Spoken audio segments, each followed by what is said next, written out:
Saya pernah mengadakan pelatihan teman-teman sekalian di masjid yang besar. Masya Allah, mungkin seperti ini malah lebih besar.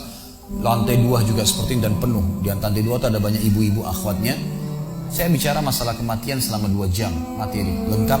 Kemudian setelah itu saya bilang sebelumnya saya bilang sama panitia tolong supaya lebih hidup suasananya, siapkan kebutuhan jenazah. Meja, kain kafan, sama menyan-menyannya semua. Kemudian di sebelah masjid buatin liang lahat. Baik, dibuatlah. Selesai saya ceramah 2 jam, saya bilang, Bapak Ibu sekalian, saya mau ajak Anda 5 menit coba menjadi jenazah. Ada yang mau? Sempat ada yang angkat tangan depan saya. Kemudian teman kita ini, saudara kita tukang batu. Adiknya dia kembar anak SMA sering ikut pengajian saya gitu. Dia hadir juga. Dia bilang, saya Ustaz. Baik, silahkan. Pak, saya minta tolong satu hal ya. Kalau Bapak naik nanti di atas meja ini, dibungkus dengan kain kafan oleh panitia, tutup mata Anda dan bayangkan Anda sudah mati dan dengarkan apa yang saya ucapkan. Baik Ustaz, baik.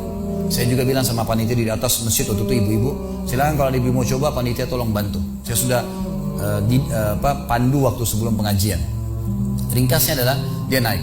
Subhanallah, begitu dia naik, Bapak Ibu sekalian, orang ini naik di atas meja, begitu tutup matanya dan ditempelin kain kafan di pipinya. Ini kain kafan asli kita beli. Ditempel di pipinya, langsung dia nangis. Nangis dia, terisak-isak.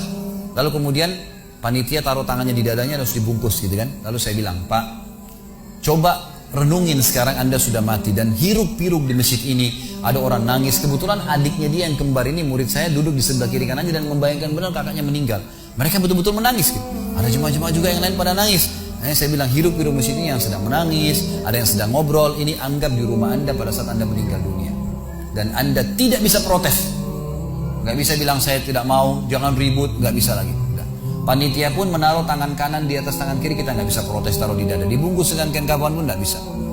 Baik, Pak, bayangkan semua peluang amal saleh yang semestinya Anda bisa kerjakan, sholat malam, sedekah bakti dengan orang tua, baca Quran, sholat berjamaah, yang Anda sia-siakan dan Anda menyesal kenapa tidak kerjakan sekarang. Dan bayangkan semua peluang dosa yang Anda tidak sia-siakan. Kesempatan zina, berzina, kesempatan dusta-dusta, kesempatan riba-riba, semua dikerjakan. Dan Anda tidak sempat taubat dan Allah akan hukum Anda sekarang. Itu Bapak Ibu sekalian, saya tidak karang-karang dia sampai nangis-nangis Bapak ini. Terus dia nangis. Lalu saya bilang, tolong panitia datangkan geranda jenazah. Datangkan. Baik Pak, sebentar lagi kami akan angkat badan Anda di geranda ini dan kami akan bawa Anda ke liang lahat sebelah masjid. Diangkatlah dia. Saya bilang, Pak, renungin, resapi tubuh Anda kesentuh dengan geranda ini. Ditutuplah lalu dipikul. Lalu saya pandu pakai mic, saya bilang, Pak, inilah detik-detik terakhir Anda bersama kami. Terus sesalin perbuatan-perbuatan dosa Anda pernah lakukan, peluang-peluang ibadah Anda sia-siakan. Sampai tiba di luar masjid, saya turun ke liang lahat, saya buatin sendiri tanah. Kemudian saya buatin gubernur, lalu diturunkan dia.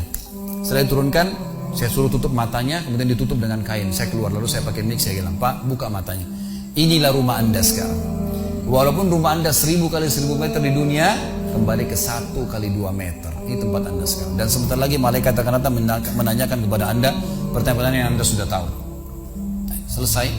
Berapa mungkin sekitar hitungan detik. Ini semua proses kurang dari 5 menit teman-teman sekalian. Lalu saya bilang, buka.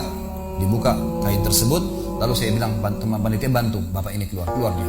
Waktu dia keluar dari kuburan, liang lahat itu teman-teman, sempoyongan. Kayak orang yang sudah pusing itu keluar. Kemudian saya bawa ke masjid, saya pegang tangannya masuk ke masjid, duduk. Lalu saya kasih mic, Pak, tolong ceritakan pengalamannya kepada jemaah jadi jenazah 5 menit. Itu dia pegang mic, gemetaran. Ustaz, saya tobat, saya durhaka sama orang tua, saya nggak sholat, saya begini. Ini dia lupain, ada ribuan jemaah depannya nih. Dia nangis-nangis, sebutin semua kesalahannya. Semua pada banyak ikut nangis. Kayak orang ketakutan betul, gitu kan? Baik, selesai. Saya panggil siapa lagi yang mau coba? 2, 3, 4 orang. Rata-rata semua begitu keadaannya. Gitu kan? Alhamdulillah mereka sadar seketika pada saat itu. Lalu kemudian saya bilang, penutupan, ada bahkan ibu-ibu yang coba di atas pingsan, ibu itu.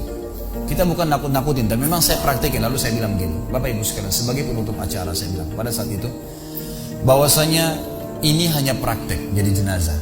Tapi ini ya akan datang satu waktu Anda dibungkus kain kafan tidak bisa kembali lagi. Sekarang masih bisa kembali beramal soleh. Dan ini pernah diperingatkan oleh Hasan Basri rahimahullah. Beliau pernah ngantar jenazah diikuti oleh seseorang. Lalu Hasan Basri tanya, wahai fulan, kalau seandainya jenazah ini tiba-tiba hidup sekarang, apa yang dia kerjakan?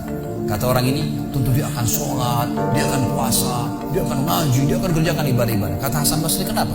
Dia bilang karena dia sudah mati, dia tahu nilainya ibadah itu. Kata Hasan Basri, yang kau ucapkan benar, tapi di depan matamu ini tidak bisa hidup lagi. Kamu sekarang masih hidup, kerjakan seperti dia kalau dia hidup. Jangan tunggu itu, gitu kan? Ingat teman-teman, pujian teman, ancaman teman, atau orang sekitar kita hanya sepanjang lidahnya. Kamu hebat ya, kamu kaya ya, kamu gagah ya, kamu cantik ya, sepanjang lidahnya demi Allah. Mau apa ya? Apa yang mau direbut?